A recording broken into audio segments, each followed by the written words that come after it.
Bienvenue sur Hors Réseau. Dans cette vidéo, je construis une station de charge solaire pour mon véhicule électrique.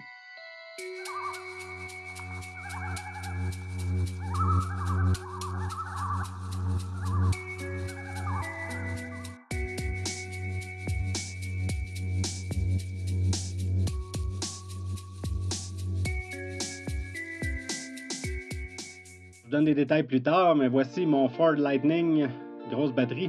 Il y a des prises 120 volts et 240 volts. C'est absolument merveilleux pour travailler hors réseau. Après 1 an et demi de démarches administratives, le gouvernement du Québec m'a enfin loué un terrain proche du stationnement. Jusqu'à récemment, il fallait marcher 1 kilomètre avec le sac à dos entre le stationnement et le lac. On s'est tanné, on a fait une route. Voici mon ami qui est en train de couper des branches, qui m'a aidé pas mal dans ce projet. Alors, au début, le terrain, c'est de la forêt. J'avais envisagé de faire la station de charge en bas de la côte, plus proche du stationnement. Alors, au début, je pensais faire la même technique qu'au chalet, c'est-à-dire faire des ancrages dans les roches de granit naturelles. Mais j'ai signé un contrat avec la ville qui dit que je dois respecter les normes de construction du Québec. Puis mon voisin qui est ingénieur m'a fait remarquer que mon projet d'ancrage dans le granit est non conforme. Hélas, ça aurait été tellement plus facile. Alors j'ai fait des plans et j'ai décidé de faire plusieurs poteaux avec du ciment dans le sol pour poser 8 panneaux solaires. Je me suis fié sur ces spécifications. C'est une compagnie qui vend des racks pour mettre des panneaux solaires. Voici un avant-goût du résultat. Je vous présente quelques équipements que j'ai utilisés dans ce projet. Mon but avec ce canal n'est vraiment pas de faire de l'argent. Cela dit, je dois mentionner et remercier la compagnie Voltium qui fabrique des batteries au Québec pour m'avoir fait un rabais substantiel sur 3 batteries. Il faut choisir les batteries auto-chauffantes lithium-fer-phosphate. Contrairement à beaucoup de produits d'obsolescence programmée, cette batterie-là est faite pour être réparée.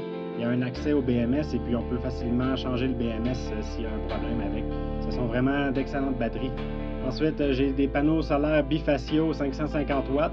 J'ai un contrôleur onduleur 6.2 kW d'une marque peu recommandable. Mais l'avantage de ce modèle-là, c'est qu'il y a une sortie 240 volts. Le 6.2 kW n'est plus disponible sur le site web. J'ai pris cette image écran d'un modèle qui est meilleur. J'utilise les disjoncteurs Midnight Solar qui sont d'excellente qualité. Et c'est la première fois que je prends un fusible pour un système 50 volts, ce qui est une excellente pratique. On a creusé pas mal. Comme vous voyez, il y a énormément de roches. On sépare les roches du sable pour pouvoir faire le ciment avec, tant qu'à avoir du sable disponible sur le terrain. On élargit la route, question d'avoir de la place pour stationner le camion. Là, vous voyez là, la quantité de roches, j'estime à un coup de pelle pour 3 roches. C'est extrême comme il y en a, là. On cogne dans les roches et puis ça résonne dans les coudes, là, ça fait mal. J'aurais pu louer une pépine, mais j'ai préféré engager mon ami.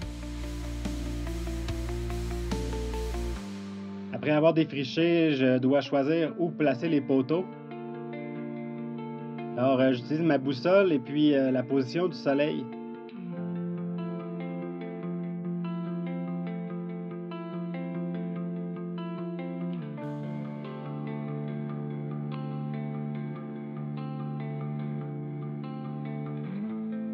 Là, il est environ midi et le soleil est au sud.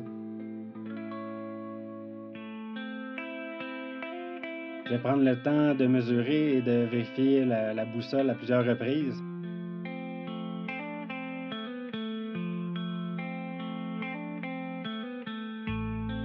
J'ai un peu plus de 2 mètres entre chaque poteau. Là, tout ça dépend un peu du hasard. J'évite les grosses roches qui sont visibles en surface. Mais comme vous allez voir plus tard, dans un des trous, il y a énormément de roches et puis on n'a pas réussi à le faire droit.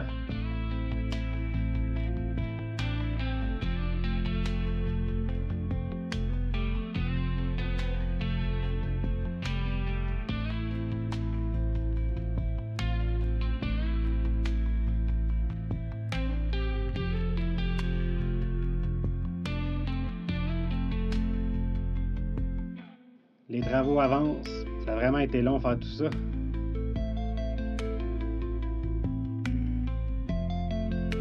Il y a certaines roches qui sont vraiment énormes.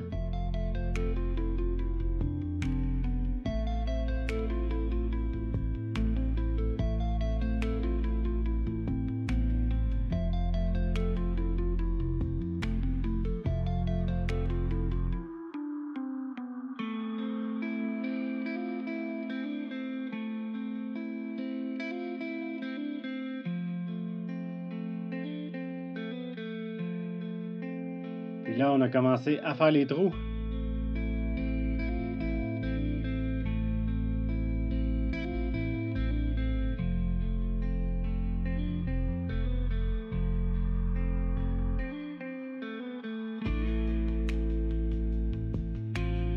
C'est quelque chose creusé à la main. Ce terrain-là est tellement dense. C'est de l'argile, du sable et de la roche compactée. Vraiment difficile. Disons que ça met en forme.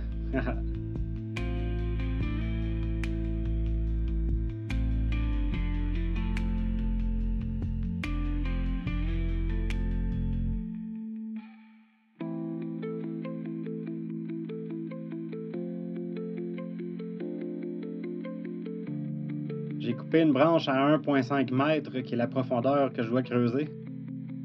On voit là, je suis à peu près à la moitié.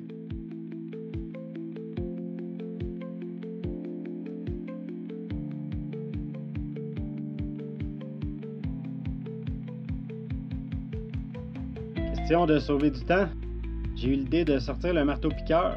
Quand il y a une grosse roche bien compacte là, dans le fond, c'est très difficile à enlever avec la pelle. Alors avec le marteau-piqueur, ça vibre et puis ça déloge la roche en quelques secondes.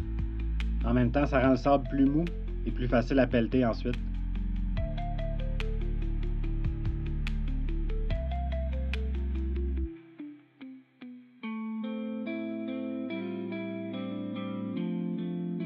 Ici, on a un bon exemple. Là, il y a une très grosse roche. Je la sens avec la pointe, alors je me mets sur le côté, je la fais vibrer, puis la roche se déloge. Ce qui permet de l'enlever beaucoup plus facilement.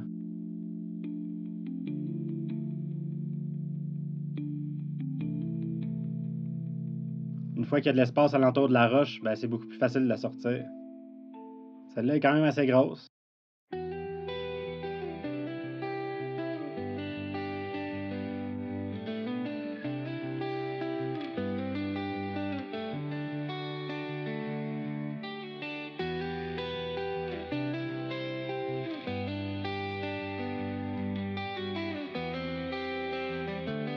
Encore des roches. Aïe, il y en a tellement.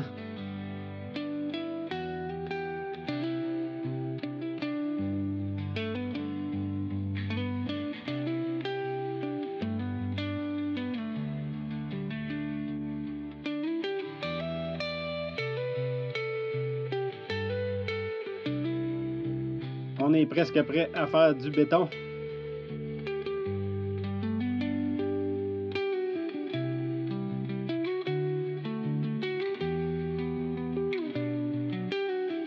Là, le trou doit être élargi. Il n'est pas assez large, pas tout à fait assez profond. On continue de creuser.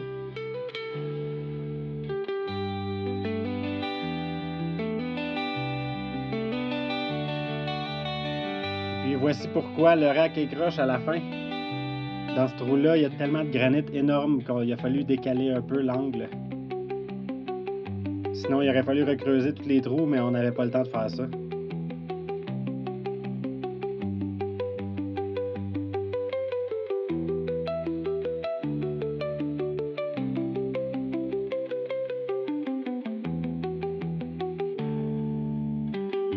On est allé chercher des poteaux d'acier en ville. J'ai fait une erreur, j'ai pas pensé de couvrir les trous.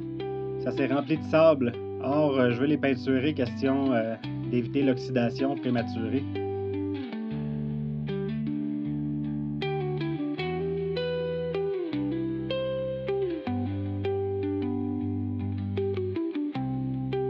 Ah, on a trouvé des champignons morts entre-temps. C'est vraiment très bon.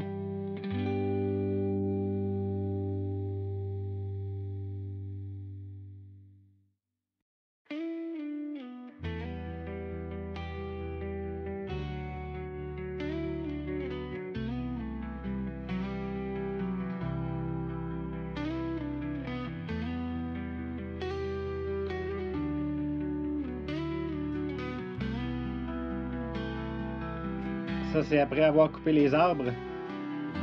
Le trou a l'air moins profond, mais c'est parce que je l'ai élargi. Vous allez comprendre pourquoi. C'est le dernier qu'on a fait, celui-là. C'est vraiment... On a creusé pas mal plus que ça à la fin, avant de mettre le ciment. Et ne vous inquiétez pas, tous les arbres qui ont été coupés vont servir soit en matériaux de construction ou en bois de chauffage.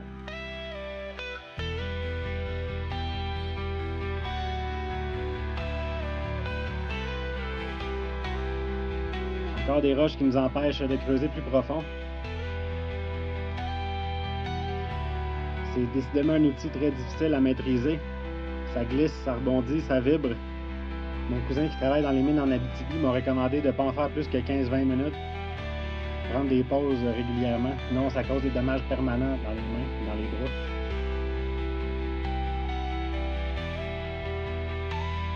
Et toujours pour avoir des roches qui tombent dans les bottes. Aïe!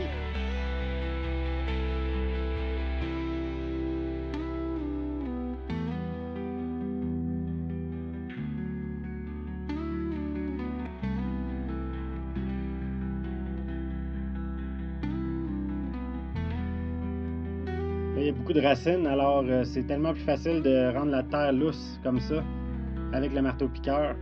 Et puis là, il y a une grosse roche justement là.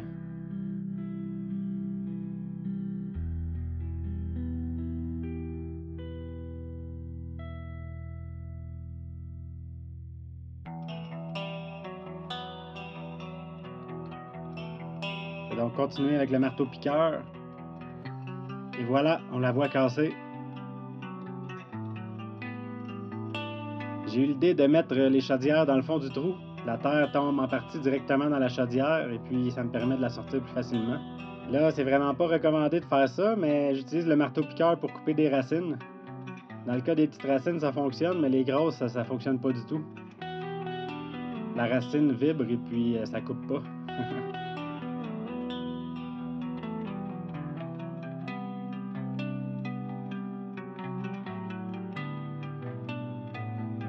Des roches, toujours des roches.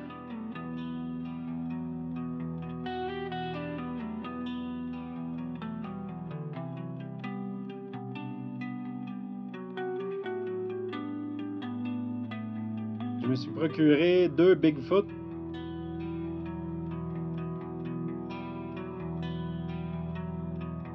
Un morceau de plastique sur lequel on dépose le tube pour mettre le ciment. Il a fallu élargir le trou, là. Mais cet objet-là permet de faire un trou moins profond pour plus de solidité. Comme vous allez voir, on l'a mis beaucoup plus profond que ça.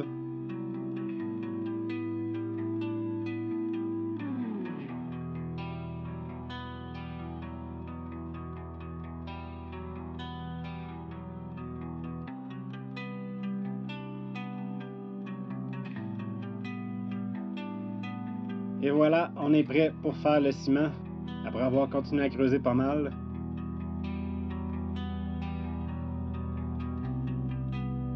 Comme on voit, la machine est neuve, c'est la première fois que je fais ça de ma vie.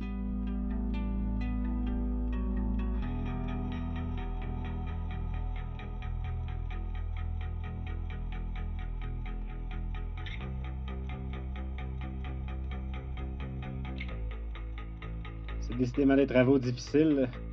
Si on se fie à la couleur de mon chandail, on a travaillé pour vrai. Des fois, on voit des vidéos où le monde sont tout propres en train de faire des travaux difficiles.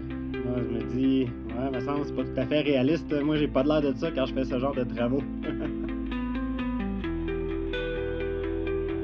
Intense.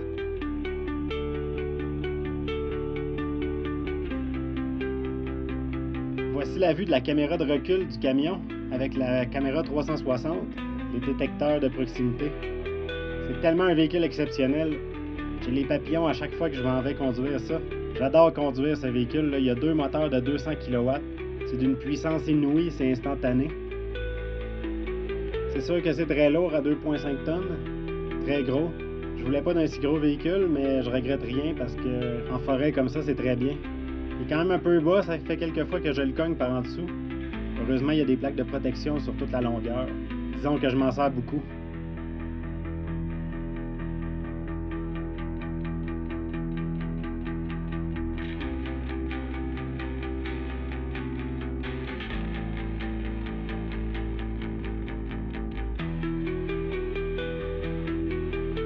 Ah, mon ami a peinturé les poteaux. Ça prend de l'eau pour faire du ciment, alors j'ai pompé l'eau du lac avec cette batterie 12 volts, silicone dioxygène, et avec une petite pompe 12 volts, un baril. Ça nous a fait sauver pas mal d'efforts, là, pas besoin de ramener de l'eau avec des chaudières jusqu'en haut. Merci au voisin de nous laisser utiliser son ponton, ça facilite tellement les travaux.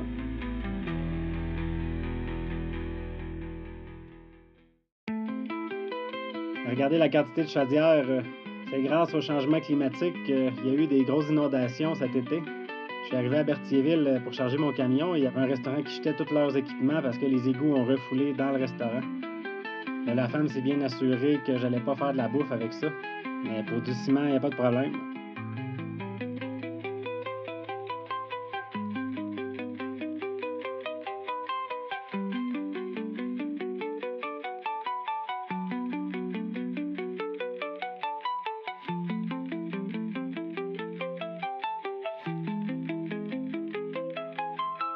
Ça, c'est la profondeur à laquelle on l'a mis.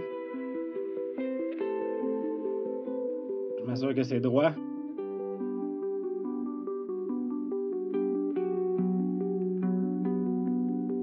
De ce que j'ai appris, il faut mettre des roches dans le fond, des roches de taille moyenne, avant de couler le ciment. Le ciment va couler entre les petits trous, entre les roches, et puis ça va faire une base très lourde et solide.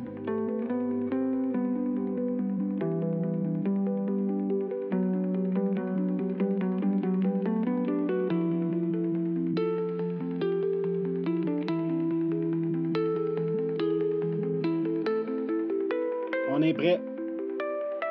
C'est parti.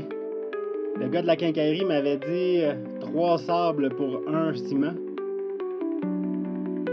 Or, en sortant de la quincaillerie, il y a un autre monsieur qui nous a dit que ça serait mieux 4 sables, 1 ciment. De cette façon-là, ben, ça coûte moins cher de ciment et puis, évidemment, le gars de la quincaillerie veut en vendre plus. Malheureusement, au début, on a mis 3 d'eau. Il faut mettre la moitié d'eau comparée à la quantité de ciment. Donc, si on met une chaudière de ciment, une demi d'eau.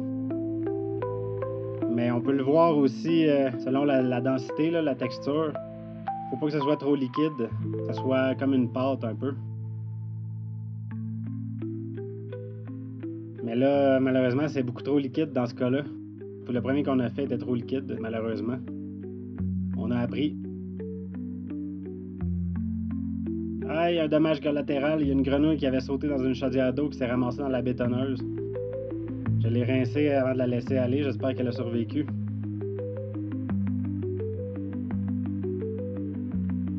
Ça, c'était une des étapes les plus difficiles, monter le poteau. C'est niaiseux parce qu'avoir su, on aurait coupé le carton avant, à la bonne hauteur. On n'aurait pas eu besoin de lever le poteau si haut. C'est vraiment lourd, ça.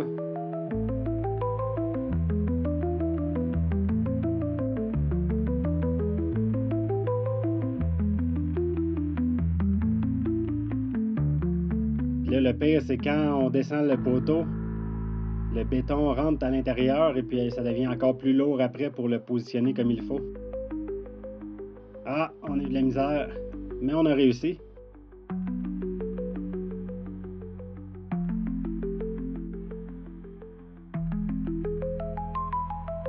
Alors on l'enligne sur le sud pour pouvoir souder les poteaux plus tard.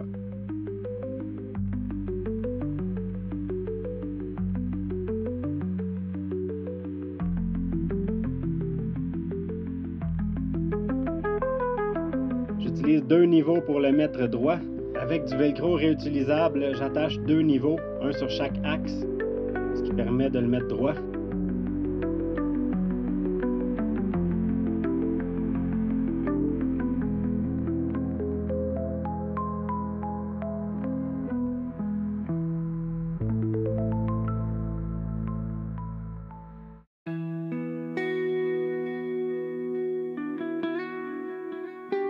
C'est bon. Alors, j'attache 4 planches de bois en diagonale à 45 degrés environ pour éviter que ça bouge pendant la nuit, question que ça sèche droit. Encore là, avec du velcro réutilisable. Quand même satisfait de tout ça. On est le lendemain. Juste en une nuit, là, les poteaux se sont tellement oxydés que je les ai passés au grinder et puis on les a peinturés au complet.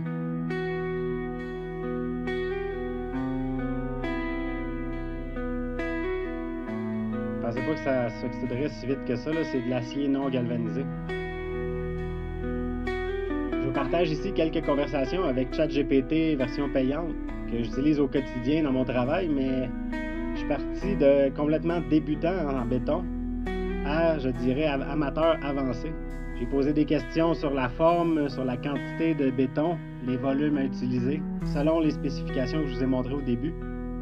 C'est tellement formidable cette technologie, là. Maintenant, je peux plus m'en passer, là. Ça m'instruit à tous les jours. J'apprends sans arrêt et j'aime beaucoup apprendre. Vous prendrez le temps d'arrêter si vous voulez lire les détails. Alors, j'ai l'habitude d'y écrire en anglais pour mon travail en programmation, mais là, désolé, c'est pas en français. On est prêt pour les autres poteaux. On voit malheureusement il y a des craques dans le ciment, ça veut dire que c'est pas idéal, là. Le mélange était trop liquide. Avec le deuxième poteau, il est arrivé un petit accident. En rentrant le poteau, on a percé le tube et puis le béton s'est mis à couler. Ça a été vraiment intense, là. Pendant que mon ami tenait le poteau, j'ai été chercher du sable puis des roches pour bloquer le trou. Et là, il est en train de se vider dans le fond, là. Méchant roche. C'est pourquoi il est un petit peu croche. Mais quand même, le poteau est droit. Une fois bien enterré, je pense que ça fera pas beaucoup de différence. Surtout que celui-là a un Bigfoot, justement.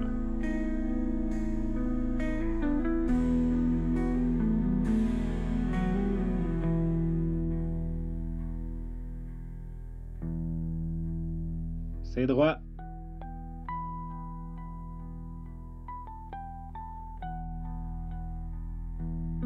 On m'avait enseigné à faire vibrer le béton pendant qu'il est liquide pour faire sortir les bulles et augmenter la solidité. Il y a des outils spécialisés pour faire ça, mais je vais prendre mon marteau-piqueur avec une roche et une mèche complètement aplatie qui a vu de meilleurs jours. Je connais des gens qui auraient jeté cette mèche-là. Moi, je m'en sers jusqu'à la fin. On voit les vibrations et puis les bulles qui sortent. Regardez ça.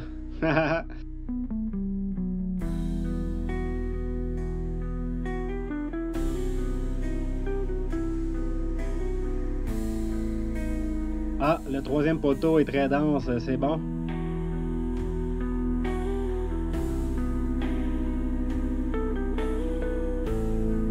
Le deuxième est pas tout à fait sec. Le mélange était mieux fait. Ça, c'est le premier avec la craque dedans.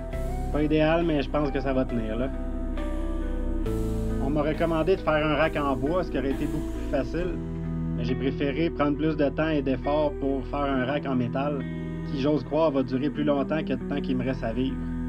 Alors, j'ai décidé pour la première fois d'utiliser ma soudeuse MIG FluxCore en 240 volts avec la prise du camion, fournie jusqu'à 7 kW en 240 volts. Pour y arriver, j'ai fabriqué cette extension, un jeu d'enfant rendu au niveau do-it-yourself où j'en suis rendu.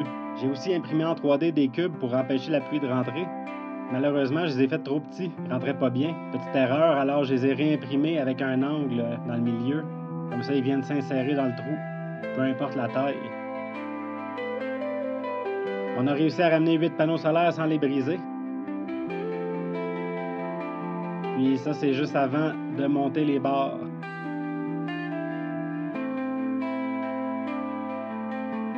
J'ai récupéré des morceaux d'acier galvanisé des portes de garage à Montréal qu'on a changées.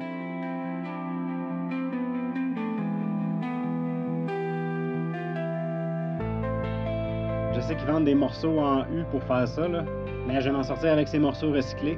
De toute façon, c'est surtout temporaire là, pour faire tenir la barre le temps de souder. Une fois soudé, là, ça ne bougera plus jamais.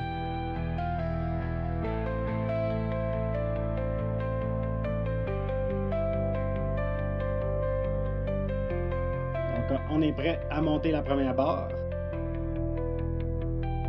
Le premier poteau est un petit peu plus profond que les autres, alors je vais le mettre complètement en haut. On a attaché des niveaux à chaque bout pour être sûr que c'est droit. Là, il y a ma femme qui m'aide en arrière de la caméra.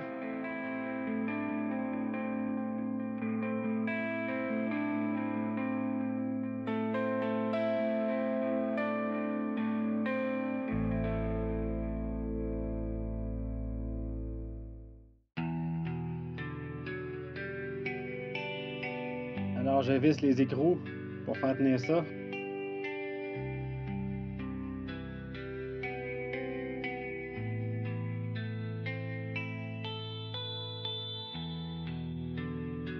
C'est prêt à souder, on s'assure que c'est bien droit. Et puis je vais faire quelques points pour commencer.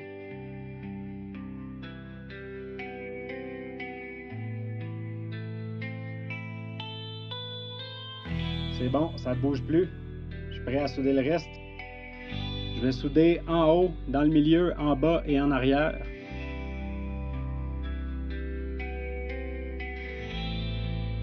Là, mes premières soudures sont pas excellentes. Les paramètres étaient mal ajustés. Mais quand même, c'est solide, là, ça bougera jamais.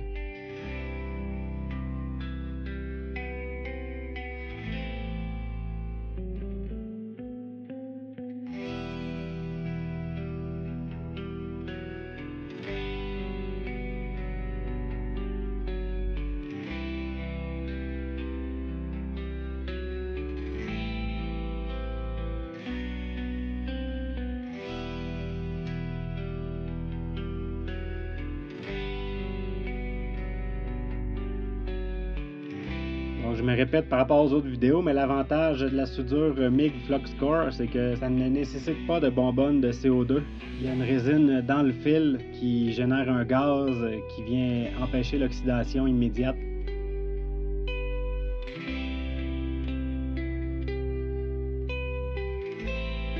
Mais là, ça crée plein de résidus, comme on voit ici. Il faut enlever ça. Pas très fier de ma première soudure, c'est un peu laid. Quand même, c'est très solide. Vous allez voir la dernière soudure dans quelques instants qui est beaucoup mieux faite. J'ai fait une erreur majeure. J'étais pas bien habillé pour faire ce travail-là.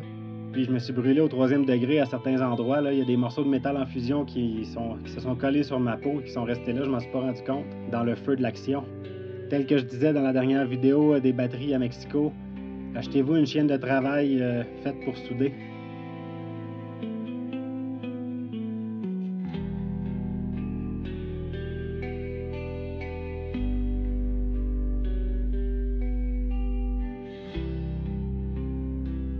Ici, j'ai fait la jonction en rajoutant un bout de métal parce que c'était pas droit.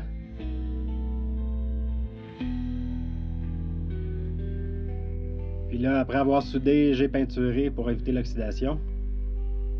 J'ai rajouté un petit bout de métal parce que des fois, en soudant, ça fait un trou plutôt que d'ajouter du métal. Le métal, ça vaporise. En rajoutant un petit morceau d'acier, ben, ça vient unir tout ça ensemble. J'ai évidemment enlevé la peinture à l'endroit où j'allais souder.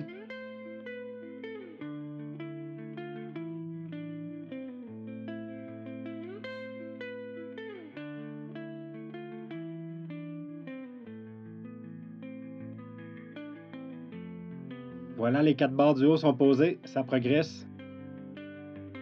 C'est vraiment dommage d'avoir un décalage comme ça entre les barres. Mais bon, pratiquement, ça va me faire perdre environ 15 minutes, une demi-heure de soleil, là. Ce qui n'est pas très grave parce que de toute façon, le soleil est rendu pas très puissant là, quand il descend.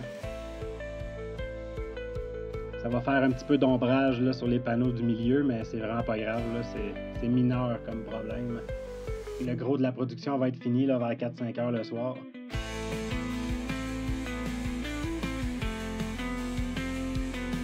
Ça prend forme tout ça.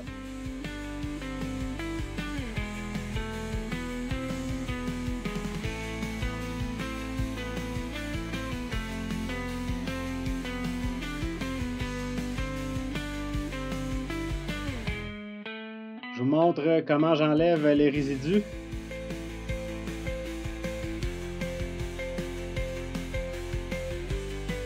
Il faut frapper avec un marteau qui est fait pour ça, pour enlever le gros de la croûte et des morceaux qui sont pas solides.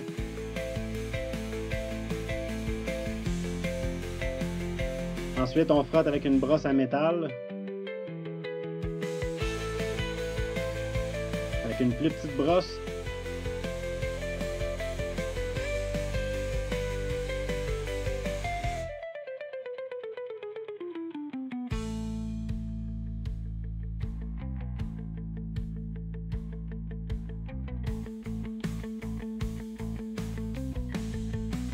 Faut bien nettoyer, sinon la peinture va pas coller. Je nettoie aussi à l'intérieur. Voici le résultat de proche. Cette soudure-là est de vraiment meilleure qualité.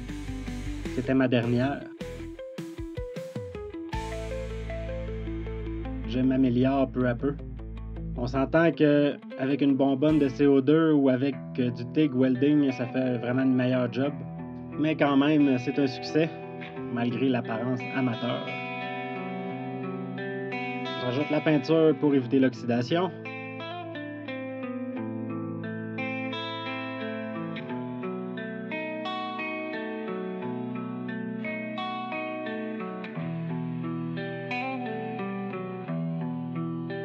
Regardez-moi ça, ce véhicule si merveilleux. Il y a beaucoup de place en avant pour mettre des outils. Le bois de chauffage. Puis la machine à souder qui est connectée directement sur le camion. J'ai vidé mes cannes de peinture argentées. Vu que ce sont des panneaux bifaciaux, c'est bon que la lumière réfléchisse en arrière.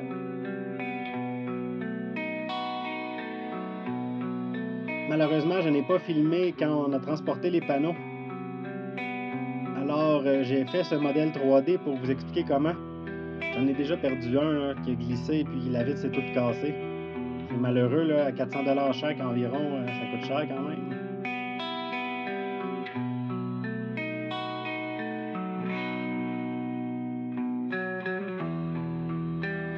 J'ai empilé les 8 panneaux comme ça, en mettant 2 courroies de pression latéralement et 2 autres courroies en X comme ça.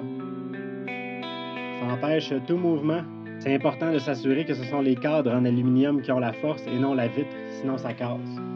Surtout avec les vibrations de la route, les courbes, tout ça. Il faut que ça reste en place et que ça ne bouge pas. Chaque panneau fait environ 30 kg. C'est quand même assez lourd et puis ça serait difficile de les monter sur place. Alors j'ai eu l'idée de fabriquer ce morceau de bois qui va me servir à accoter le panneau le temps de visser sur place.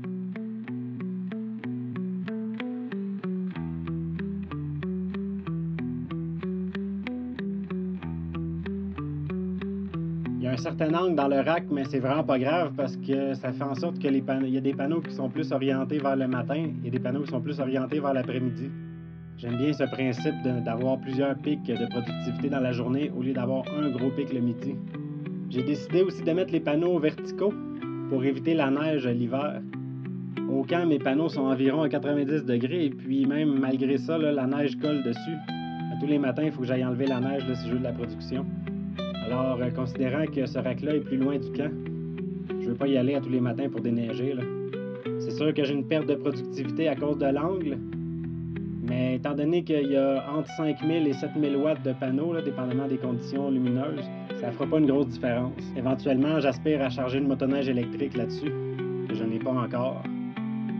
J'ai utilisé encore la technique du feuillard, des boulons et des écrous. C'est un peu amateur comme technique, je dirais, là. Pour ma part, ça fonctionne très bien, j'ai pas de problème avec ça.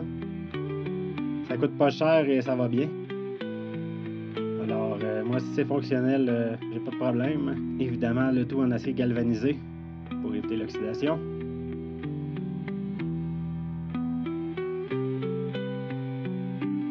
Voici comment on a posé le deuxième panneau.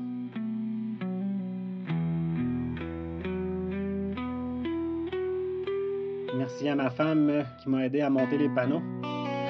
Et merci au bout de bois de nous avoir aidés.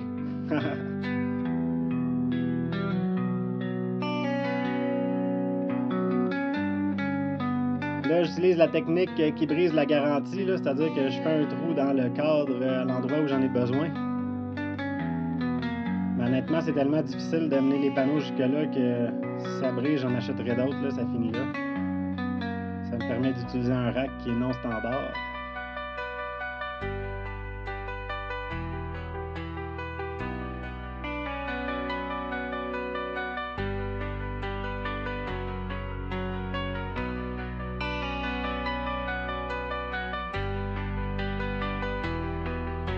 Alors, pendant que ma femme le tient en place, je visse le feuillard.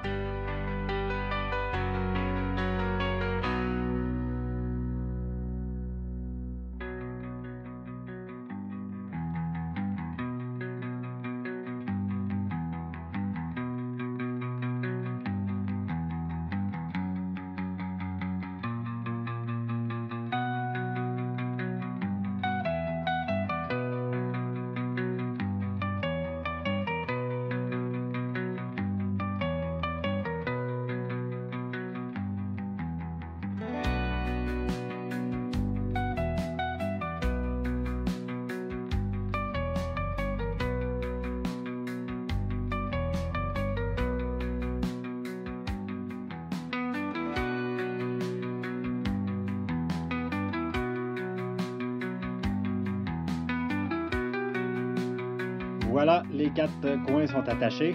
Je crois que c'est pas idéal que plus que la moitié du panneau dépasse en haut. C'est possible que l'année prochaine, je rajoute un 3e rail là, un peu plus haut. On enlève le morceau temporaire.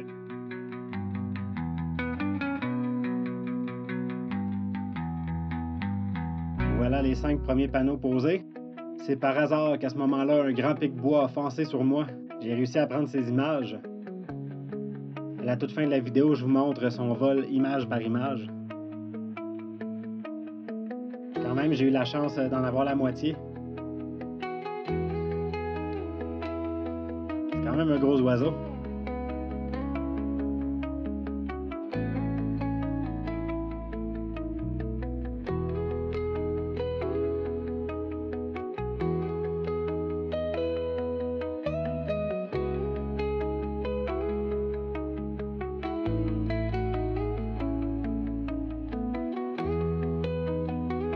On a réussi à poser les 8 panneaux. Enfin!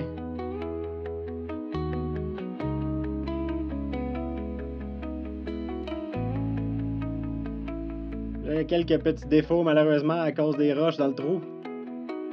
Globalement, je suis très satisfait du résultat. Pour un gars qui avait jamais fait de béton de sa vie et très peu de soudure, je suis quand même très satisfait.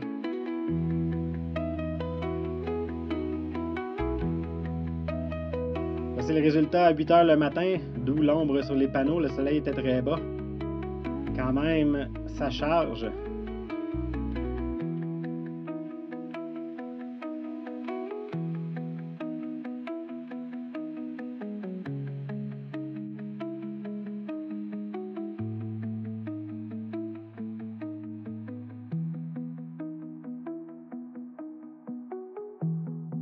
On voit ici, la charge fonctionne.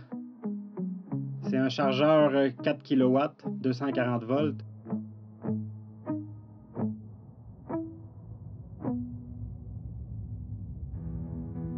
Voici l'écran de charge qui fonctionne. Là, il me reste à fabriquer une boîte en métal pour mettre les équipements. Là, j'ai mis ça temporairement sur une planche comme ça avec la batterie directement au sol. C'est pas idéal, mais ça fonctionnait pour l'instant. De toute façon, j'ai fini le projet à l'automne, là. Voici pourquoi le soleil est si bas. J'estime avoir produit environ 90 kWh d'énergie avant de le déconnecter pour l'hiver. Ça m'a donné à date environ 250 km d'énergie solaire. Tout ça est temporaire, là. J'ai attaché les disjoncteurs d'une manière un peu barbare. Quand même, on voit les panneaux sont à 92 volts. C'est la seule image que j'ai de la charge, 3,7 kW, avec une charge des panneaux solaires de pas loin de 500 watts. J'ai vu un maximum de 2,7 kW de charge sur un potentiel de 7000 watts. J'ai hâte au solstice d'été pour tester ça pour vrai. Je vous laisse sur les images du pic-bois. À bientôt!